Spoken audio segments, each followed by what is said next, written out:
अगर आप एक फुल टाइम स्टूडेंट हैं जो ड्रीम करते हैं अपना स्टार्टअप खोलने के, अगर आपका स्टार्टअप ऑलरेडी खुला हुआ है, अगर आप 1 से 5 साल का एंटरप्रेन्योरशिप में तजर्बा रखते हैं, या अगर एज अ स्टूडेंट आप एंटरप्रेन्योरशिप के बारे में महज तजस्सुस रखते हैं, तब ये वीडियो आपके लिए है।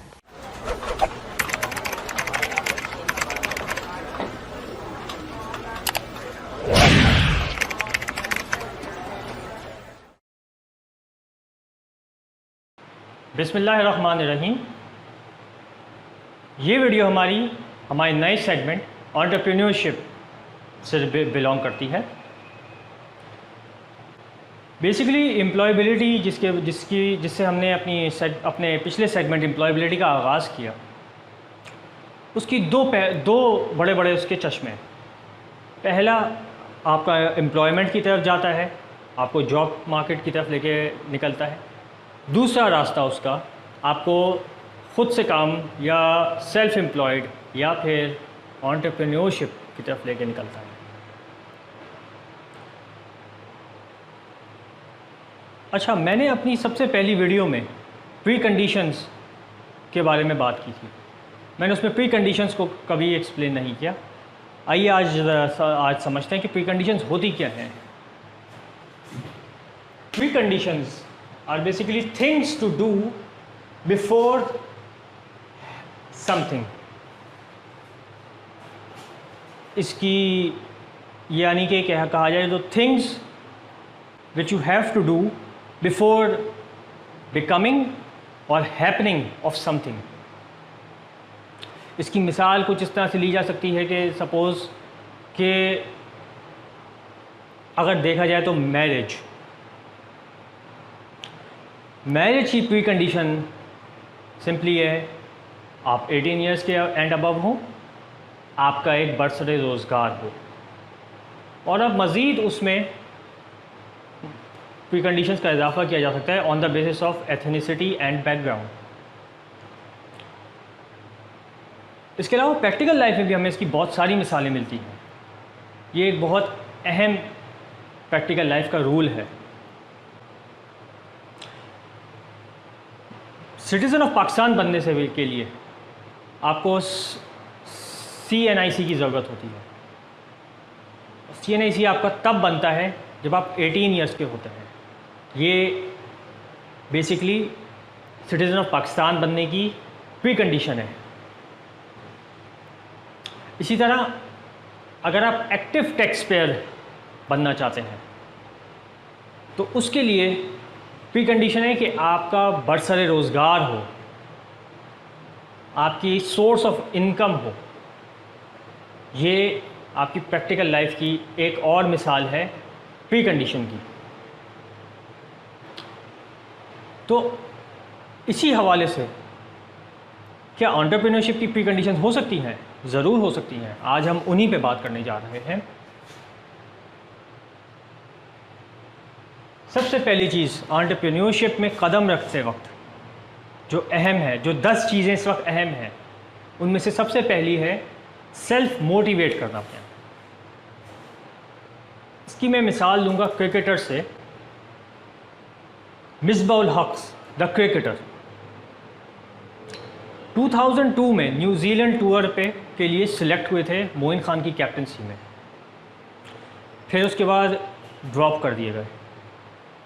फिर अगेन सेलेक्ट हुए वकार यूनिस की कैप्टनसी में पाकिस्तान टूर ऑफ केनिया में with a try series including Pakistan, Australia and Kenya. फिर अगेन ड्रॉप हुए। फिर उसके बाद क्रिकेट वर्ल्ड कप T20 2007 में उन्हें अगला मौका मिला, जिसमें पाकिस्तान को उन्होंने फाइनल तक पहुंचाया। इसके बाद 2009 में एंड 2010 तक वो आपकी क्रिकेट टीम का हिस्सा बने रहे रेगुलर। फिर 2010 में अगेन वनडे साइड से वनडे टेस्ट एंड T20 से ड्रॉप हुए आफ्टर T20 वर्ल्ड कप, और फिर दोबारा से 2010 न्यूजीलैंड टूर पे सिलेक्ट हुए, और उसके बाद से वो कभी भी ड्रॉप नहीं हुए। He was brought in 2010 and never dropped till his retirement in 2015।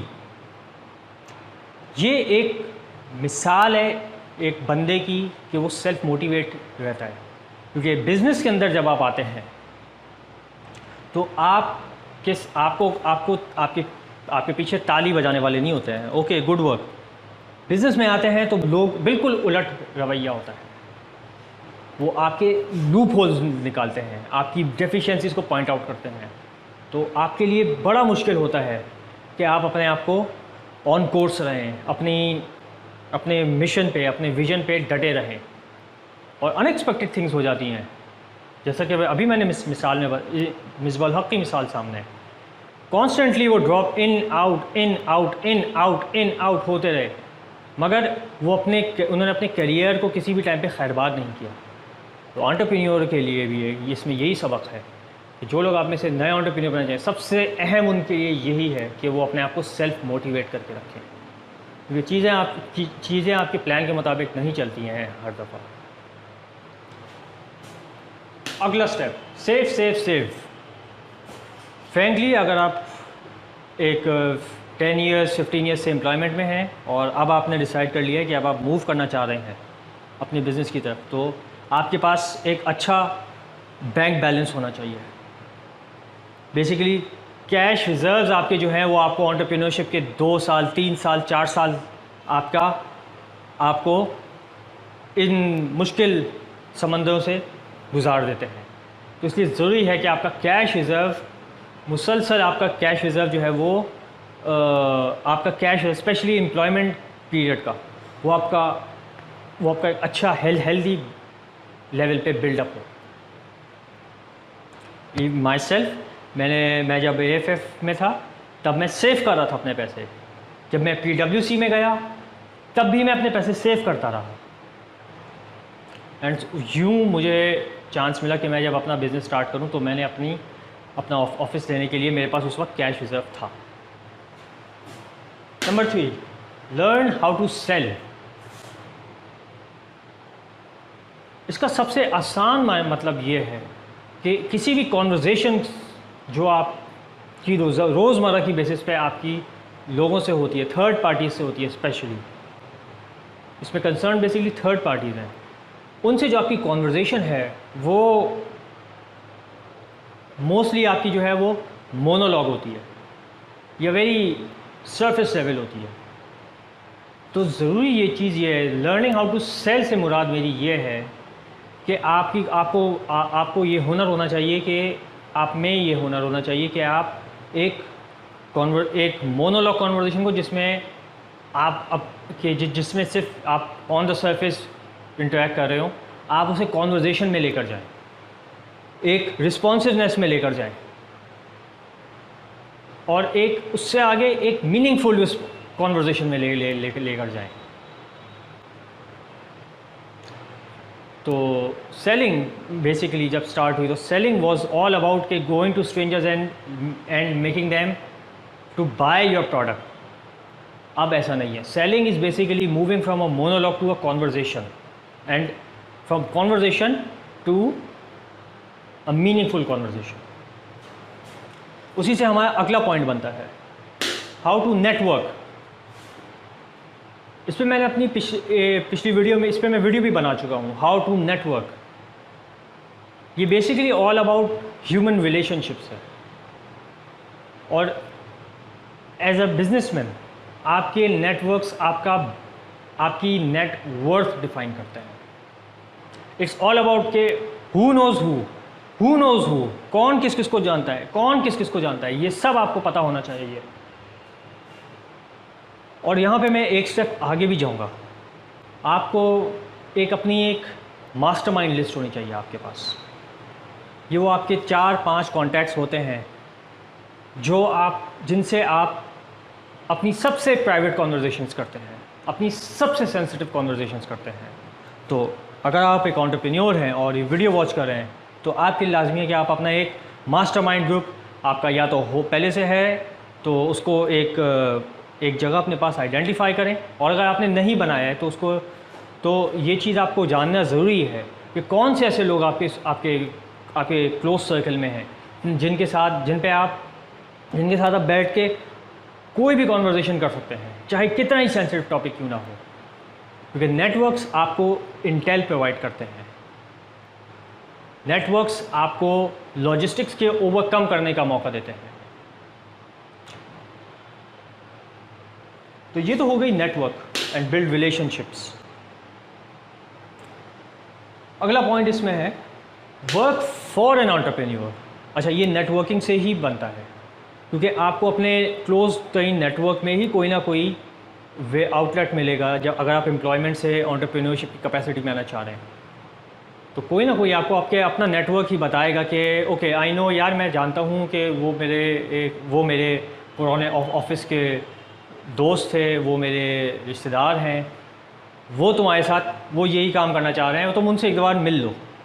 मे भी शायद वो ये ना कहे कि तुमसे मिलना कि वो यही काम करना चाहें, बट वो इस तरह से वो एक सेम डिसिप्लिन में होंगे। तो ये एक निशानी होती है कहाँ किस बंदे के साथ काम किया जाए। अच्छा, अहम बात यह है यहाँ पे कि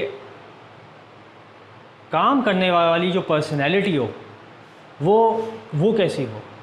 काम करने वाली पर्सनैलिटी को मोस्टली उसके लिए इम्पॉर्टेंट है। अगर आप एक स्टार्टअप एंटरप्रेन्योर हैं, जल्दी स्टार्ट ले रहे हैं अपने करियर में, अपने एंटरप्रेन्योरशिप के करियर में, तो आप एक हंगरी बंदे के साथ काम करें।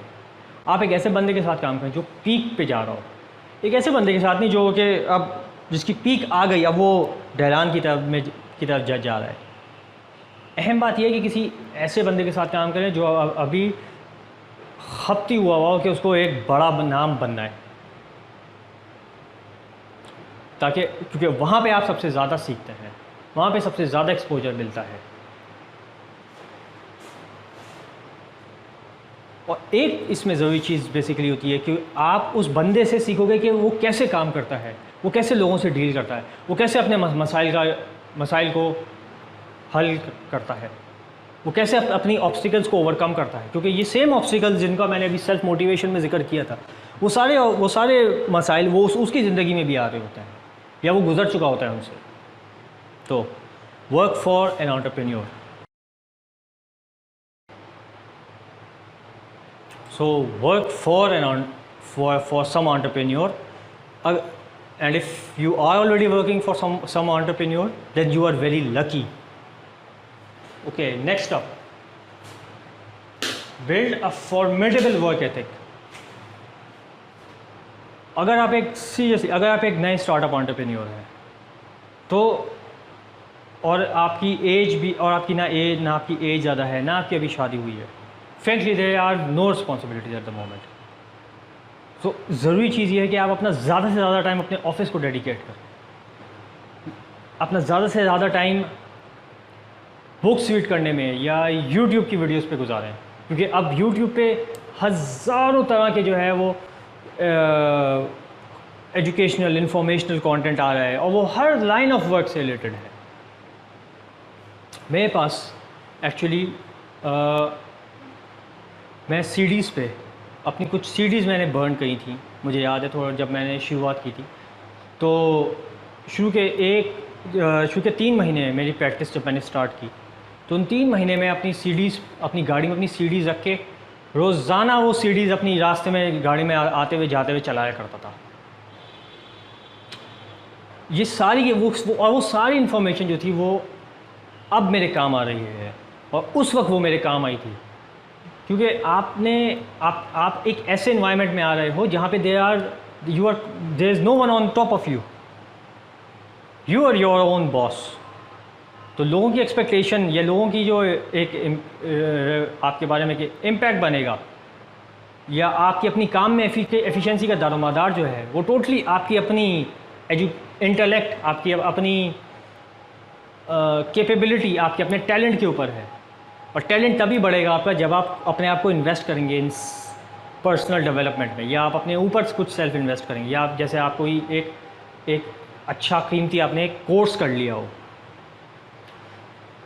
और फ्रेंकली इसका ये मतलब इसका बिल्कुल इसका एंड ये मतलब भी है कि आप ऑफिस में सबसे पहले आएँ अपने, इवन अपने स्टाफ से भी पहले, और आप ऑफिस सबसे एंड जाएँ। और सिंपली अगर आप ऑलरेडी एक एम्प्लॉई हैं तो आपको अभी से ये आदत अपना के देखें। And I am not joking, first of all you may get some very crazy promotions because your boss is constantly seeing, अरे यार ये तो आज मुझसे पहले आया है, अरे यार ये तो मुझसे भी मैं जा रहा हूँ, ये अभी तक बैठा हुआ है।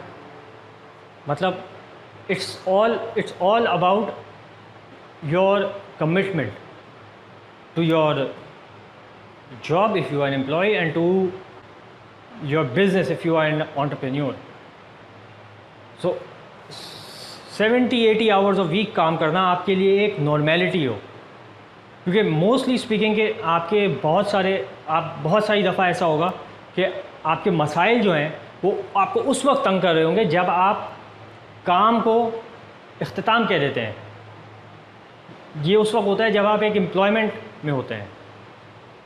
ये unexpected work contingencies crop up a lot of time when you are working in the capacity of an entrepreneur. They come up a lot and it's basically 360. जब आप entrepreneur होते हैं तब आप 360 कैपेसिटी में होते हैं। आपको चारों तरफ से आपको चारों तरफ से अपना ख़बरदार रहना होगा। आपको इसीलिए यहाँ पे जो है वो अनएक्सपेक्टेड कंटिजेंसीज इसीलिए क्रॉप अप करती हैं क्योंकि you are now responsible for everything. तो ये है basically building a formidable work ethic, work 70 to 80 hours a week का मतलब। Next one, learn how to research. इस पर हम शायद अगले सेगमेंट में एक वीडियो करें।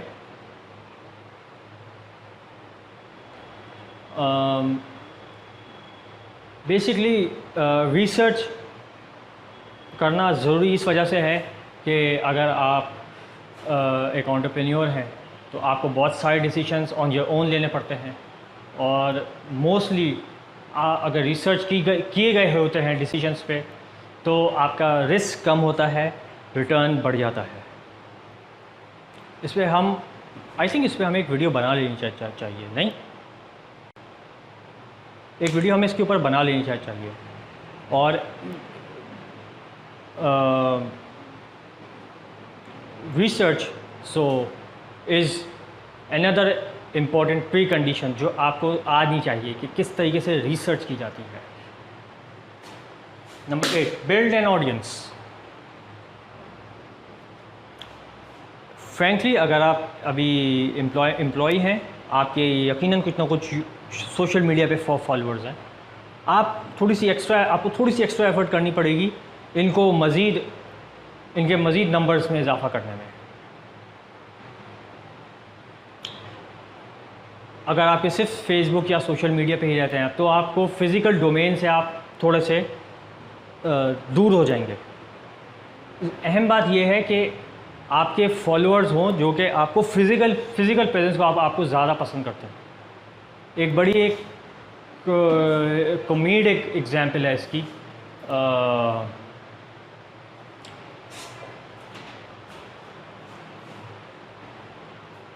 इलेक्शन 2013,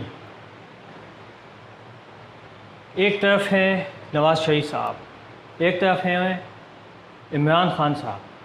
इन दोनों का जो है वो ये दोनों एक दूसरे से टो टू टो स्टैंड किए हुए हैं इलेक्शन में, दो बड़ी पार्टीज़। इमरान खान की सारी एफ़र्ट्स उस इलेक्शन में जो थी वो सोशल मीडिया के ऊपर बहुत ज़्यादा थी। सोशल मीडिया बहुत ज़्यादा उनका कहना चाहिए कि लोगों तक पहुंचना था, उन्होंने सारी एफ़र्ट उसमें की थी, और उसमें कोई गलत बात नहीं है।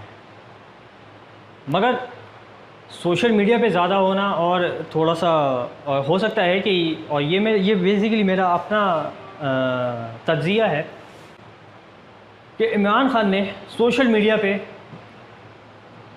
बहुत ज़्यादा इंक्लाइंड रहे थे, बहुत ज़्यादा डिपेंडेंट रहे थे, तो उनको वो इस वजह से वो इलेक्शन कैंपेन हार गए। हो सकता है कि मैं गलत कह रहा हूँ, हो सकता है कि नवाज़ शरीफ को उस इलेक्शन में जीतना ही था, मगर ये एक मुझे एक ड्रॉबैक लगता है कि सोशल मीडिया जो होती है वो आपको आपके साथ करती है। अगर आप बहुत ज़्यादा आपका सोशल मीडिया पे इन्हिसार है अपने बिज़नेस को बिल्ड करने का, आपका थोड़ा बहुत आपको फ़िज़िकल इन्वायरमेंट में भी एक्टिव होने की ज़रूरत है। फ़िज़िकल इन्वायरमेंट में भी नॉन क्वांटिटी बनने की ज़रूरत है। कुछ इसके कुछ ऐसे एरिनास हैं मैं जो आपको सजेस्ट करूँगा जहाँ से आप अपनी फ़िज़िकल ऑडियंस को बिल्ड करें। Number 1, toast masters. I think Karachi toast masters और सीए टोस्ट मास्टर्स इस वक्त पाकिस्तान के 2 सबसे बड़े टोस्ट मास्टर अम्ब्रेला में काम करने वाले क्लब्स हैं, जहाँ पे आई थिंक, और वो सबसे अच्छी जगह है जहाँ से आप अपनी शुरुआत कर सकते हैं, अपनी प्रेजेंस को आप वहाँ लेके जा सकते हैं। It's very safe and very encouraging environment to say, and especially for those people who have nervousness, who have anxiety, who have phobia in public speaking. तो ये क्लब्स बहुत एक कॉर्डियल एनवायरनमेंट प्रोवाइड करते हैं और ये एक बहुत अच्छी अपॉर्चुनिटी है जहाँ से आप अपनी एक ऑडियंस बिल्ड कर सकते हैं। इसी तरह दूसरे हैं द सेकंड फ्लोर। ये एक ज़्यादा सोशल माहौल है एंड इसमें ज़्यादा डाइवर्स पब्लिक का सेगमेंट आते हैं, तो मैं रिकमेंड करूँगा टोस्ट मास्टर्स और the second floor for your physical audience. अगला point, know your unique selling propositions. इसका क्या मतलब है बेसिकली? इसका मतलब ये कि आपकी मार्केट्स क्या है। यहाँ 2 पहलू बहुत इंपॉर्टेंट होते हैं।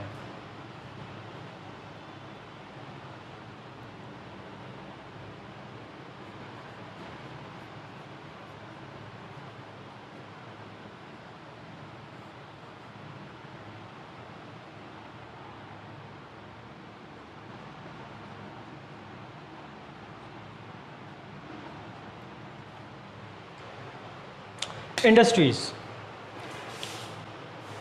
मैं जब सऊदी अरब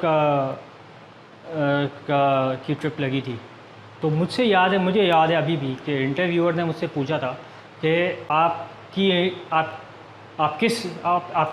किस कैटेगरी ऑफ क्लाइंट्स को में जाना चाहेंगे। मैंने उस वक्त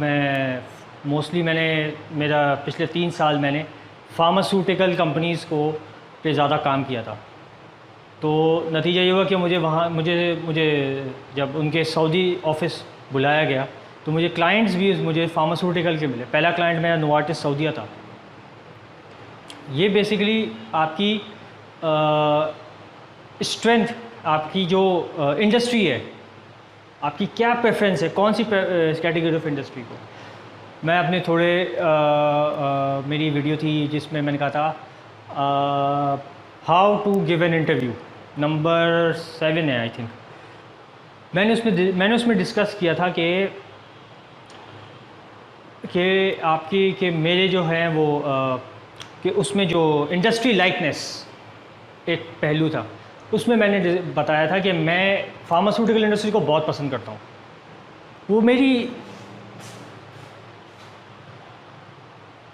वो मेरा यूनिक सेलिंग प्रपोजिशन है बेसिकली।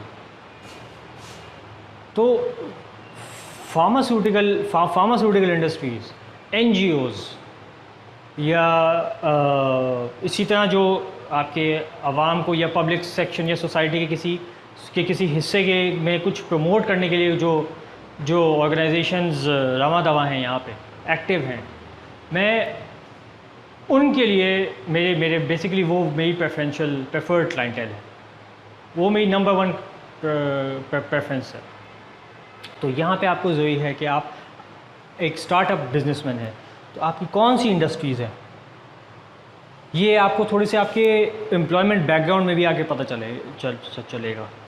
मेरे ख़्याल में मैंने एक वीडियो की थी कि शायद एक हाउ टू नेटवर्क में मैंने डिस्कस किया था कि know the people who will get you to the person you want to meet. तो उसमें मैंने जिक्र किया था कि यार अगर सपोज़ कि आपका एक 40+ या 70+ आपका कस्टमर है, तो आपको इस तरह के सर्टेन लोग, किस किस्म के लोग आपको उससे मिलवा सकते हैं। आपको इंडस्ट्री में, क्योंकि हर इंडस्ट्री का ना अपना स्टाइल होता है। अगर आपके लिए कौन सी उंगली सबसे ज़्यादा इंपॉर्टेंट है? क्या वो पहली उंगली है, क्या वो बीच की उंगली है, क्या वो अंगूठी वाली उंगली है, क्या वो छिंगली है, क्या वो अंगूठा है आपका? वैल्यूज़ या स्टाइल का बेसिकली मकसद यही है कि इनमें से कौन सी वाली वैल्यू आपके लिए अहमियत रखती है। हो सकता है कि वो सबसे छोटी वाली उंगली हो सकता है कि वो आपके लिए आपकी बीच की उंगली हो। इसी तरह ये 5 उन वैल्यूज़ बेसिकली जो होती है ना, वो इंडस्ट्री को सेपरेट कर देती हैं, वो एक सेपरेट इंडस्ट्री बना लेती हैं। जिस तरह से इस तरह से ऑटोमोबाइल इंडस्ट्री है और उसके अगेंस्ट उसकी स्पेयर पार्ट की इंडस्ट्री है, वो दोनों अलग अलग हैं। ये दोनों अलग अलग इंडस्ट्रीज़ का ये दोनों अलग अलग इंडस्ट्रीज़ हैं। हाँ, रिलेटेड हैं मगर दोनों अलग अलग हैं। तो industries which clientele, which segment of the market you have a preference for, ये आपको नॉर्मली आपकी जो वर्क एक्सपीरियंस है, आपकी एम्प्लॉयमेंट हिस्ट्री है, ये आपको उसमें से ज़्यादा नज़र आएगा। आपके जो क्लाइंटेल जिनके साथ जो आपके ज़्यादा रिपीट हुए हैं, उमूमन वही आपके सबसे ज़्यादा आपकी ज़्यादा प्रेफर्ड इंडस्ट्री बन जाते हैं आगे जाके। इसके अलावा दूसरा पॉइंट है स्ट्रेंथ्स। आपकी स्ट्रेंथ किस में है? मेरी स्ट्रेंथ थी इंटरनेशनल वर्क एनवायरनमेंट में काम करना, मल्टी डिसिप्लिनरी होना और मीटिंग डेडलाइंस, ये मेरी स्ट्रेंथ थी। तो ये स्ट्रेंथ्स आपकी ये आपकी कैरेक्टर का हिस्सा होती हैं। ये बेसिकली आपके लिए आपको बता दी कौन सी नौइयत का काम आपके लिए रेलेवेंट है। तो ये जो स्ट्रेंथ्स हैं, ये आपके लिए आपका यूनिक सेलिंग प्रोपोजिशन का मतलब ही यही है कि आपकी कौन सी इंडस्ट्रीज़ और कौन सी इंडस्ट्रीज़ की खुसूसियत और कौन सी आपकी खुसूसियत एक दूसरे के साथ मैच कर जाती है। तो know your unique selling propositions. And finally, living on the edge. इसका क्या मतलब है भाई? इसका क्या मतलब है? जब आप एक स्टार्टअप एंटरप्रेन्योर होते हैं, तब आपकी रोज़ाना आपके लिए एक कोई ना कोई हर्डल आपको रोज़ाना आपको आके, इसकी मिसाल इस तरह से ली जा सकती है जैसे एक आप जहाज़ लेकर निकले, आप जहाज़ के कैप्टन हैं, आप अपने बिज़नेस के कैप्टन हैं। इसी तरह जहाज़ जिस तरह से उसको वो एक के बाद एक तूफ़ान आता है, वो उसको ओवरकम करना होता है, बिल्कुल इसी तरह बिज़नेस में आपके हर्डल्स आपको एक के बाद एक फ़ेस करने पड़ रहे होते हैं और वो मुख्तलिफ होते हैं। और उमूमन उनकी कोई टाइमिंग नहीं हुआ करती। लिविंग ऑन दी एज ये एक अपॉर्चुनिटी भी है जिससे आप अपना पोटेंशियल इम्प्रूव कर सकते हैं। इसकी एक बहुत ही रेलिवेंट मिसाल एग्जाम्पल देता हूँ।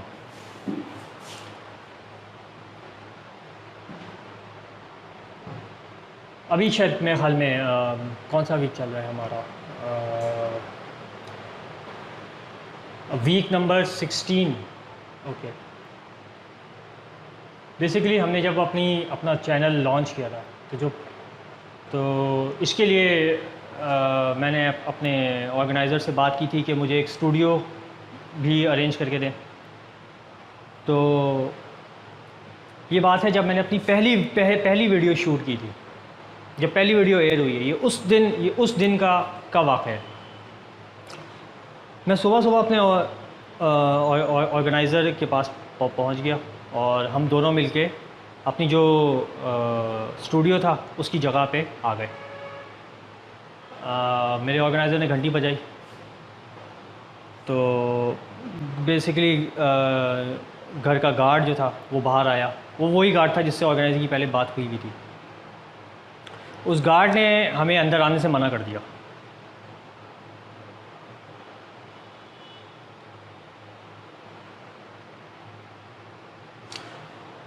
हम बात करके गए हैं उससे कि हम इसका उसका एक रूम यूज़ करेंगे उसके घर का, और जिस दिन हम आए हैं उसके पास, उसके गार्ड ने हमें दरवाजे से अंदर आने से मना कर दिया।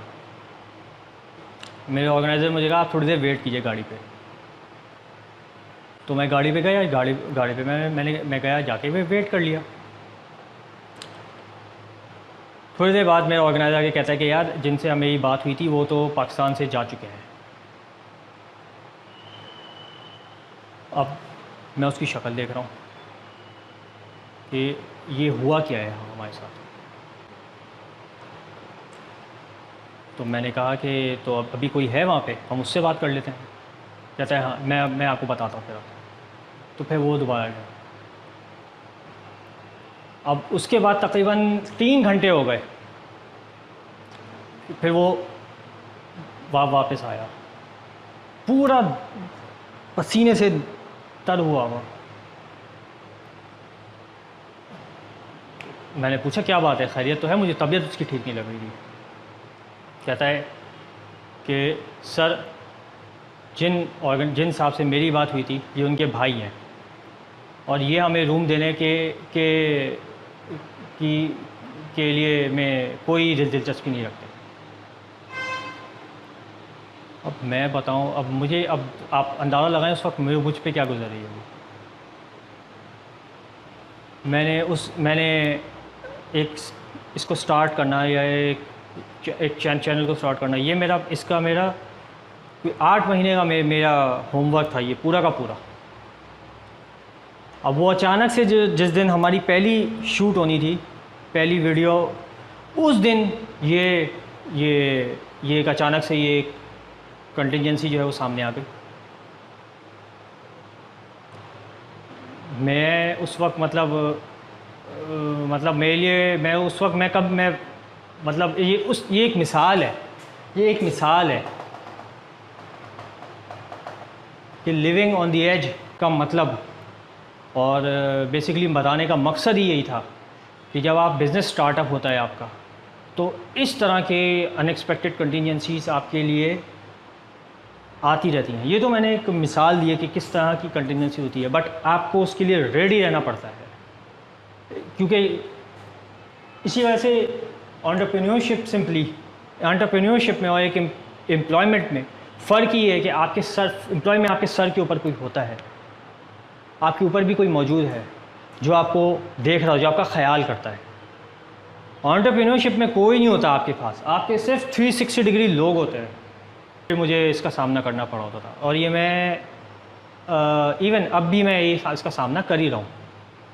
तो ये एक बहुत अहम पहलू होता है एंटरप्रेन्योरशिप में और एम्प्लॉयमेंट में, सबसे बड़ा फ़र्क होता है ये, और ये सबसे बड़े फ़र्क होते हैं। बाकी ये आप लाइन ऑफ बिज़नेस में सीनियर लेवल पे आके कहीं तो सीनियर लेवल पे आके आप ये सीख लेते हैं, कहीं आपकी बिज़नेस की नौयत ही यही होती है, लोगों से इंटरेक्ट करना, नेटवर्क करना, तो वो आप वैसे ही सीख लेते हैं। मगर ये जो 2 चीज़ें होती हैं, ये आपकी बेसिकली आपकी वाई से जुड़ा हुआ होता है। ये आपको क्यों कर रहे हो आप, तो ये आपका, और ये सबसे बड़ा फ़र्क होता है। इसीलिए मैं एंटरप्रेन्योर, अगर आप हैं, आप नए एंटरप्रेन्योर हैं, कोई ऐसी डेडलाइन अपने क्लाइंट को दें जो इम्पॉसिबल हो हिट करने के लिए। कोई ऐसा काम उठाएं जो कोई नहीं उठा रहा हो। आई होप मैं अपना मतलब बहुत क्लियरली डिफाइन कर रहा हूँ। कोई भी ऐसा काम उठाएं जो कोई दूसरा ना उठा रहा हो।